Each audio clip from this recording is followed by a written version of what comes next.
A lot of conversations in 200. Thank you for teeing that up. In the writer's room ended up as banter in that briefing room scene that kind of threads the narrative throughout the show. And I want to ask a question that's been driving certain sectors of fandom nuts throughout the years. Do you consider 200 to be established continuity with the rest of the season, or is it out of continuity? You know, there's little hints, like when Gary Jones goes around the corner in one shot and then he comes through and he's fully dressed, you know, that's like, okay, this is probably not actually happening. This is just a fun episode. Where do you stand on 200 continuity? Wow, I've never actually thought about that. I'm glad to surprise you. Obviously, the clips are just fantasy. They're fictional imagination from the script that Martin wrote. Like the script within the show. But to me, that happened. The boardroom and the scene after, and the post scene with all of them shooting 10 seasons. Yeah. Well, I mean, to me, Wormhole X-Treme in the Stargate universe actually was made. Martin was a real character in the Stargate lore, and him inventing that show and then subsequently trying to make a movie and then ultimately making the show. Okay. I mean, to me, that actually happened in Stargate. If you were able to drop into the world of the show and ask somebody if they had seen Wormhole X-Treme, they might be aware of it. Party hats, streamers, all the fixings for Colonel Mitchell's 200th trip through the Stargate.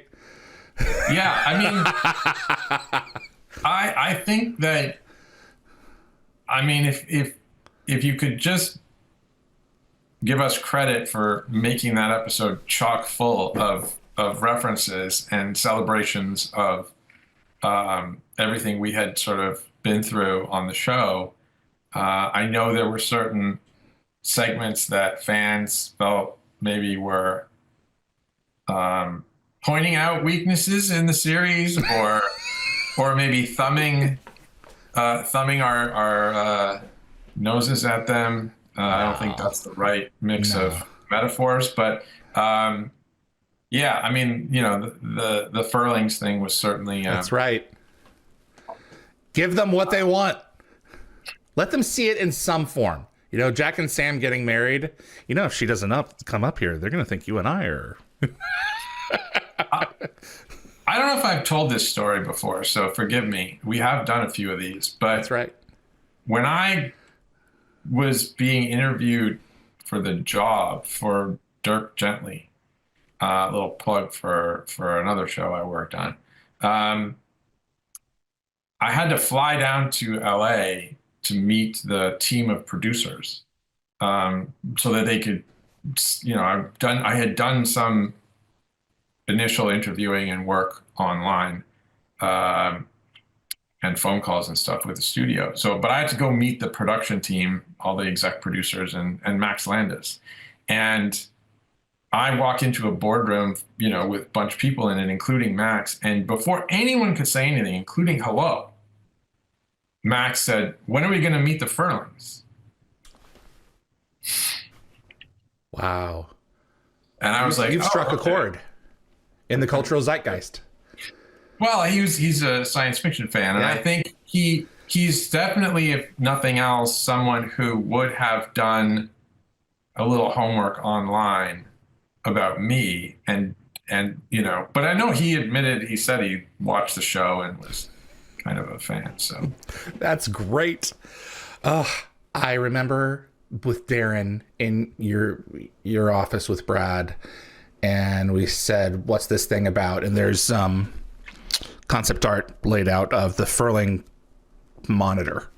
You guys were going through something at the time, and we said, "So what are we doing here?" And Brad said, "We're making puppets. We're going there." How did that idea come about? Was it even feasible? I mean, these things are not cheap. I've heard in some cases they're like $20,000 a puppet. Are you talking about the the actual puppets, the marionettes for this. Yeah. It's not the Furling sequence, because the Right. Furling sequence also had the Yeah. costume. The puppets. We were huge fans of Team America. You know, not politically correct, Right? but also, you know, making fun of certain things that were needed to be made fun of. Yeah, it was just brilliant, and we laughed our heads off at that repeatedly and quoted it all the time. And I think it's, you know, it's on Malatsi's blog that, you know, we were all talking about it, the movie in and around that time, and Joe brought up that he knew the guys who made those puppets. And I think Martin Wood had some connection to it as well. He had done some work with them as well. And, you know, we just kind of did one of those, can we do this? Should we do this? Yeah.